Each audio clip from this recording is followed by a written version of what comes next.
안녕하세요. 코시국에 결혼해서 결혼 1년 3개월 차 정도를 향해 가는 새댁입니다. 새댁이라고 말을 하면 집에서 새살림을 하고 있는 것만 같게 느껴져서 잘 쓰고 싶지 않은데요. 저희 시댁에서는 저를 하도 새댁이야 새댁라고 하며 주변 사람들한테 소개를 하는 바람에 이제는 제 입에 버릇처럼 달라붙게 되었네요. 어디 가서도 제 소개는 새댁이라고 하고요. 지금부터는 시댁에서 겪은 저희 하나뿐인 시댁에 대해서 사연을 적어보겠습니다. 시댁은 저희 친정하고 분위기가 굉장히 상반되어 있습니다. 아빠가 좀 더 무섭고 집안의 분위기를 꽉 잡고 있는 친정과는 달리 시댁은 시어머니가 분위기를 주도하는 분이셨어요. 그 어머님을 쏙 빼다 닮은 우리 아가씨도 어머님 옆에서 꼭 한몫씩은 거들었고요. 어머님이랑 아가씨는 둘 다 몸집이 정말 왜소합니다. 제가 키도 크고 등발도 좀 있는 편이어서 제가 같이 옆에 서 있기라도 하면 내 몸으로 낳은 자식들인 것만 같이 작게만 느껴지곤 했네요.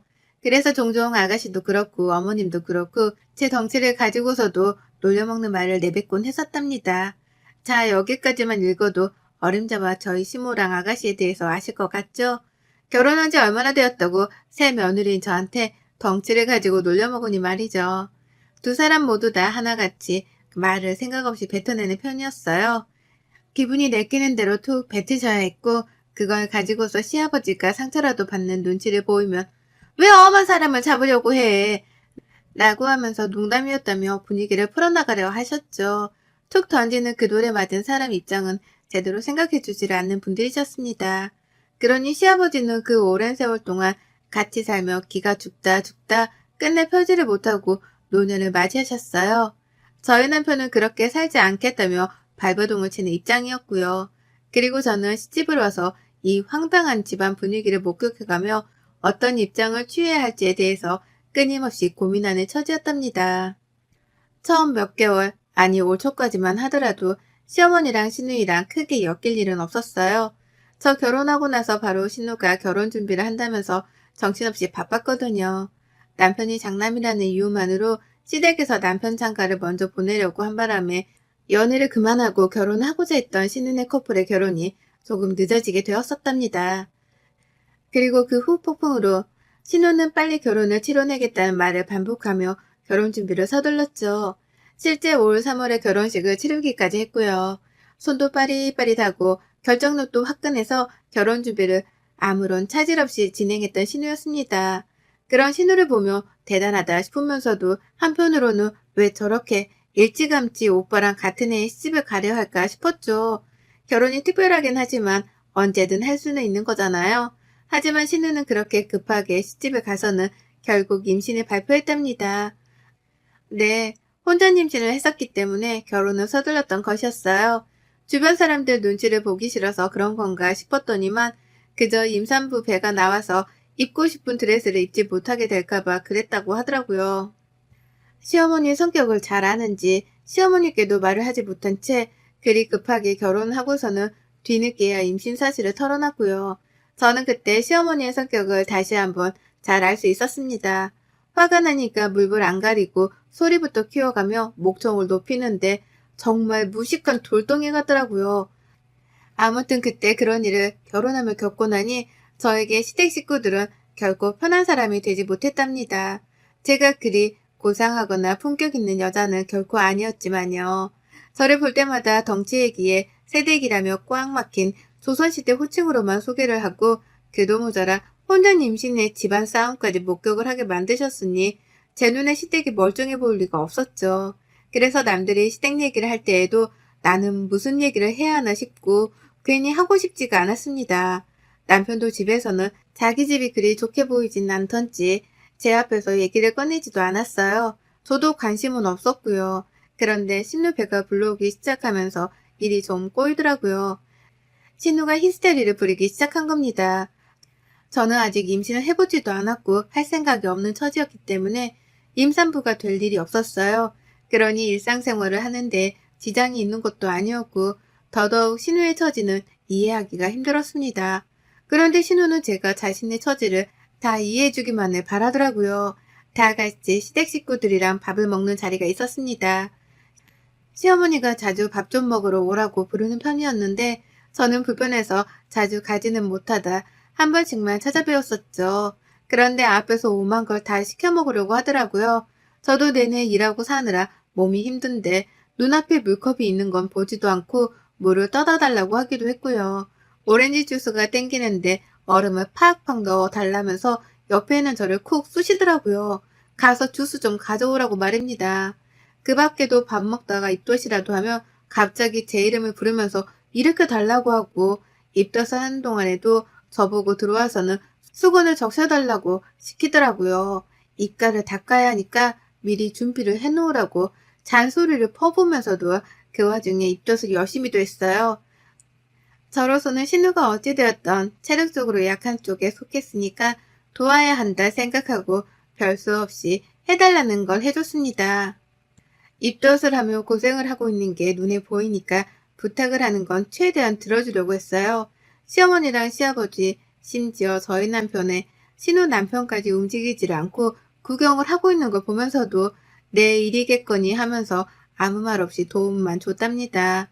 그리고 다시 밥을 먹으려고 하면 밥맛이 하나도 없었어요.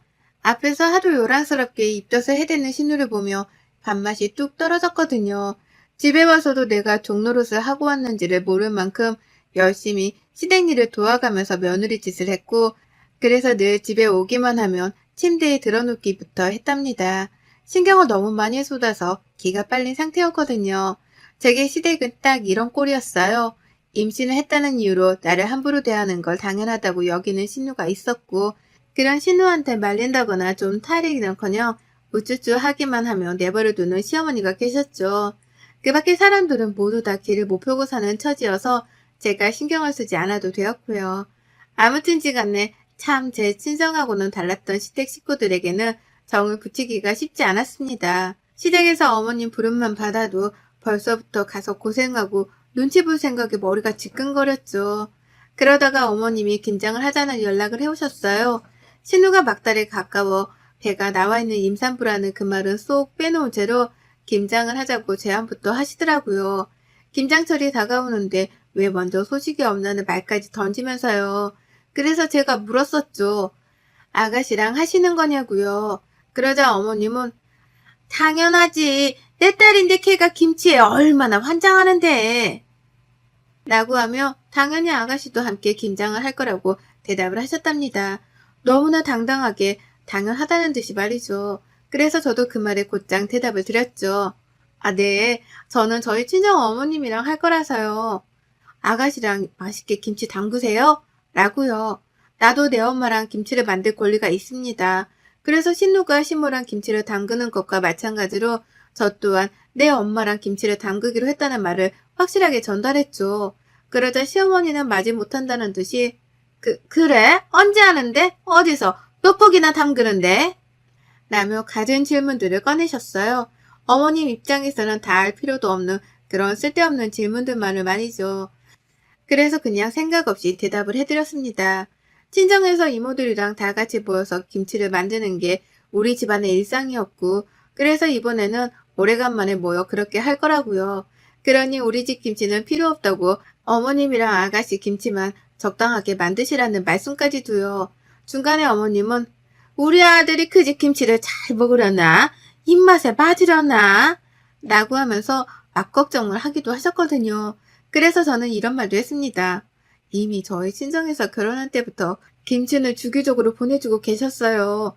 남편도 입에 잘 맞고 맛있다고 몇 번이나 말을 했으니까 그런 걱정은 하지 않으셔도 돼요. 라고 말이에요. 그러자 어머님은 더 이상 저한테 할 말이 없으셨는지 알겠다는 뚱한 대답을 하고는 전화를 끊으셨답니다. 그렇게 저는 이번 김장을 담그는 일에 대해서 시어머니랑 충분히 대화를 마쳤다고 생각했어요. 누가 들어도 저는 제 친정에서 김치를 담근다는 말이었고, 그러니 시댁김치는 필요 없다는 말이었죠. 하지만 여기서 뭔가 대화에 문제가 발생했답니다. 저도 미처 예상하지 못했던 일이었죠. 친정에서 김장 준비를 하느라 한동안 정신이 없었어요. 저도 자식된 도리로서 김장하는 데에 들어가는 비용을 대드려야 할 것 같아서 엄마한테 미리 용돈도 보내드렸고요. 이모들이랑 이모들의 딸들까지도 모두 다 그날에 모여서 같이 수육도 먹고 파티할 작정으로 미리부터 설렜었죠. 각자의 집에서 배추값은 내고 엄마는 그 돈으로 배추를 사드리고 김장 준비를 하신다고 김장 전날부터 무지하게 바쁘셨답니다. 저는 엄마가 바쁘실 걸 아니까 막내 이모랑 같이 전날부터 미리 친정에 가 있었고요. 남편한테는 집에서 자고 다음날 오라고 했는데 남편이 같이 가고 싶다고 말을 하는 바람에 저희 부부는 함께 친정으로 움직였습니다. 그렇게 잠도 잘 잤고요. 친정에서 먹고 놀고 김치를 만들며 꽤나 재미난 시간을 보냈어요. 엄마가 돼지 한 마리를 잡아오신 건지 큰 대야 냄비 2개에다가 수육을 끓여서는 온 가족들이 정말 맛나게도 고기를 먹었고요. 그렇게 잘 놀고 집에 왔더니 허리가 부러질 것 같더라고요. 그리고 그제서야 저도 알아차렸죠. 오랜만에 친정에서 먹고 노느라 기분이 좋아서 몰랐을 뿐 사실 김치를 담그느라 엄청나게 고생을 하다 왔다는 걸 말입니다. 저도 저희 집으로 가져올 김치를 만든다고 배추를 아주 열정적으로 절인 것 같았거든요. 집에 오니 남편은 벌써부터 샤워를 하고 나서는 골아 떨어졌고 저는 김치를 김치 냉장고 안에 넣은 후에 잠깐의 뒷정리를 하고 이내 잠이 들었어요. 하지만 1시간도 채 잠들지 못하고 다시 잠에서 깨야 했어요. 시어머니 아주 급하고 황당한 전화를 받았거든요. 야, 너 김장 다 했어? 라고 하는 혓짧은 소리를 내며 화끈하게 첫마디를 뱉으신 어머님이셨어요. 겨우 정신을 차리고 보니까 주변이 아주 깜깜하더라고요. 새벽이었습니다. 시간은 밤 12시를 조금 넘긴 때였고요. 순간 미간이 찌그러졌고 다시 한번 핸드폰을 확인했습니다. 분명 시어머니의 번호였죠. 네? 라고 황당하다는 듯이 대답을 했어요. 지금 시간이 몇 시인데 김장했냐는 질문을 하려고 전화를 하신 건가 싶었으니까요. 차마 이 말을 직접 하지 못한 채 너무 당황스러워서 무슨 일이세요? 라고 되물었습니다. 그렇지 않고서야 왜 지금 이 시간에 전화를 해서 그걸 물어보자는 의도였죠. 하지만 어머님은 누구보다도 저를 답답해하며 되물어 보셨답니다. 너 지금 자다 일어난 거 아니지? 지금까지 자느라고 연락도 안 한 거야? 야, 김장을 했으면 바로 가져와야 할 거 아니야. 하루 종일 기다렸잖아. 라고요. 어찌나 황당하던지요. 정말 자다가 봉창을 두드린다는 게 이런 건가 싶더라고요. 갑자기 전화를 해서 김치를 다 담궜는데도 왜 전화를 하지 않았냐는 엉뚱한 소리를 듣고 자빠져 있는 내 자신이 너무 초라하게 느껴지기까지 할 정도였습니다. 그래서 역한 숨을 내쉬면서 시어머니 하시는 말에 대답을 못했는데요. 어머님은 그 사이에 또 저를 치고 나오더라고요. 내가 너 친정 가서 김장 담근다고 하길래 우리는 김장도 안 담그고 기다리고 있는데 김치를 다 만들고 나서도 연락을 안 주면 어쩌하니? 이게 시어머니를 하루 종일 기다리게 하고 있네. 라고요. 그러는 사이 저는 뻔뻔함의 극치를 보이는 시어머니의 태도를 믿을 수가 없다며 눈만 껌뻑이고 있었고요. 소리가 어찌나 요란했던지 옆에서 피곤하다며 코까지 골고 자고 있던 남편도 일어났습니다. 엄마야? 엄마 목소리인데 뭔 일 났대? 라고 하며 남편도 이게 도대체 한밤중 무슨 일이냐며 놀래 잠에서 깼어요. 급기야 남편은 불까지 켜고서는 옆에 앉아 저를 쳐다보는데 어머님은 혼자서 할 말만 주구장창 뱉어내셨답니다. 아니 너 니네 친정 가서 김장한다며 우리 것도 있을 거 아니야. 그러려고 우리 집에 안 오겠다고 한 거 아니니? 근데 김치를 만들었으면 곧장 가지고 오던가 아니면 얼마큼 만들었다고 말이라도 해주던가. 얘가 사람을 하루 종일 기다리게 하고 있네.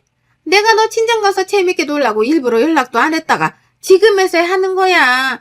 나같이 시어머니가 어딨니? 라고 하면서 소리가 점점 더 격해졌죠. 남편이 제 전화를 낚아챈 것도 그때였습니다. 엄마 지금 몇 시인 줄 알아? 꼭두 새벽에 전화를 해서 그걸로 화를 내는 거야? 지금? 처가댁에서 김치 담근 게 뭐? 그걸 왜 엄마를 주라는 거야? 엄마가 왜 기다려? 김치를 달라고? 집에서 수희랑 김장하는 거 아니었어?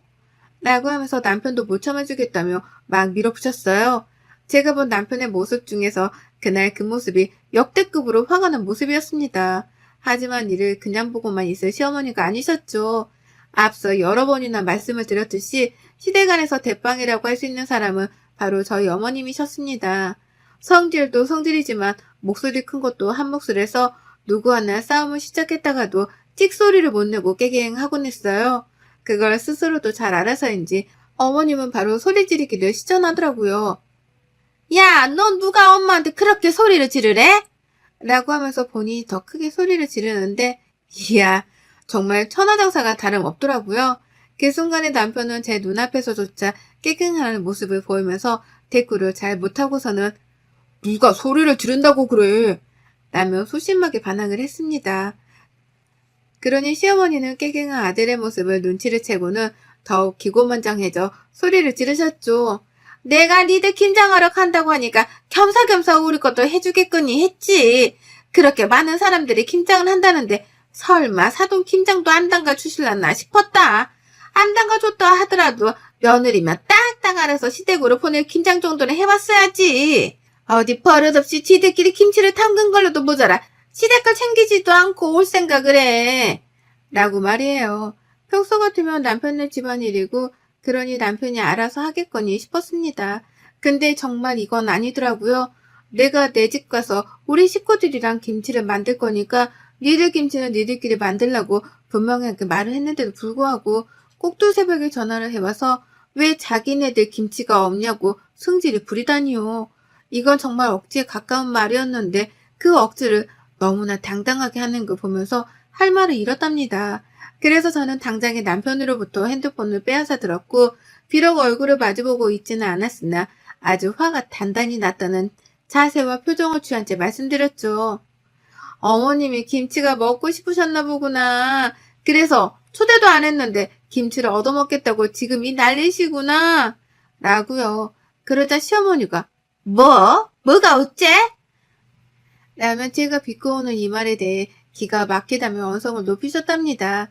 하지만 저는 이 타이밍을 놓치지 않고 재차 어머니께 물었죠. 그래서 몇 포기가 필요하신데요? 몇 포기를 먹을 건데요? 라고요. 그러자 어머님은 자신에게 김치를 주겠다는 소리인 줄 아셨는지 갑자기 목소리를 팍 낮추며 대답을 하시더라고요. 아유, 너도 참 진작에 준다는 말부터 했어야지. 괜히 내 승질을 건드려 소리까지 지르게 만드니 피곤하게. 우리 집 양반도 먹이고 네 시누이도 갖다 줄 거니까 8포기? 아니다. 딱 맞춰서 12포기 정도.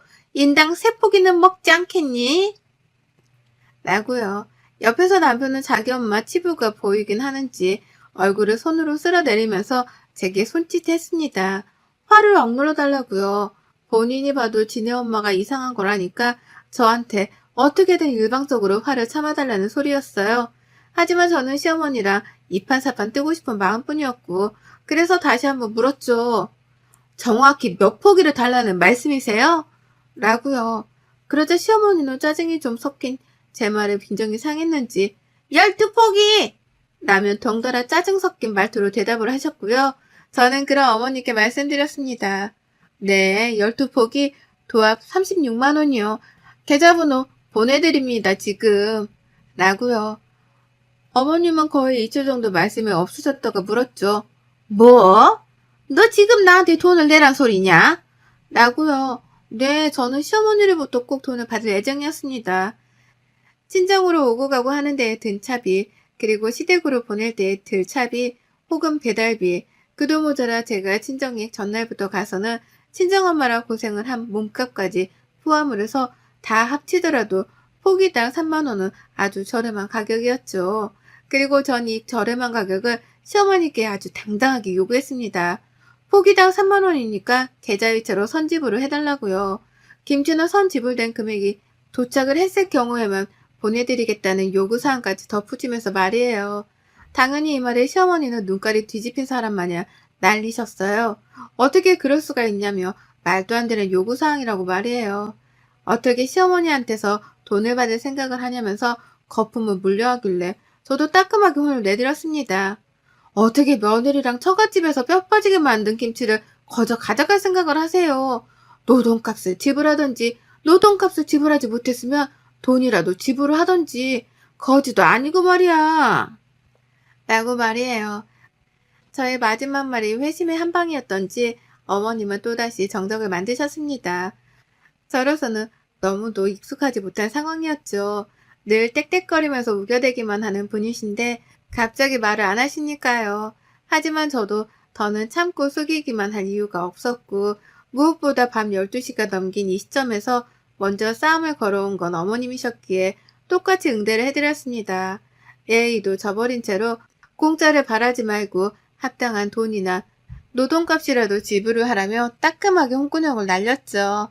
누군 시간이랑 돈이 남아 돌아서 김장을 하루 종일 담그고 온 줄 아냐며 비아냥대는 혼잣말도 거침없이 쏟아냈고요. 그리고 나서 번호 보내드렸어요. 지금 보내주실 거죠? 라고 되물었거든요. 실시간으로 어머니께 카톡을 보내가면서요. 근데 어머님이 정말 말도 없이 전화를 툭 끊어버리셨답니다. 돈 달라는 말에 대꾸도 못하고 그냥 돈을 안 내고 김치도 안 받겠다며 전화를 끊은 거예요. 김치를 달라 또 전화를 해오실 줄 알았는데 다음 날이 되어도 연락은 없었고 그 길로 어머님은 다신 제게 김치를 달란 말 따위는 입에 올리지도 못하고 계시답니다. 저 또한 그냥 꽁으로 어머님께 김치를 넘길 생각 따위는 추워도 없고요. 어디 감히 며느리가 뼈 빠지게 만든 김치에 숟가락만 얹으려고 하는 건지 공짜 좋아하다가 며느리한테 평생 팽당할 수 있다는 걸 이번 기회에 뼈저리게 느끼셨길 바랍니다.